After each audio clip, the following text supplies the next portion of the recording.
Ever wondered if a bird could pass a kindergarten sorting test? Well, this little genius just might top the class.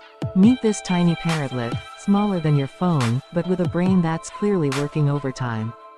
Watch closely, each colored pom-pom. It's going straight into the matching bucket.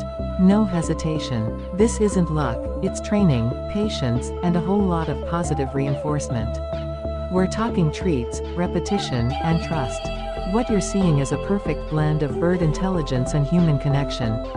It's proof that brilliance comes in all sizes, and sometimes it's covered in feathers. Now the real question is, if a parrotlet can sort colors, what else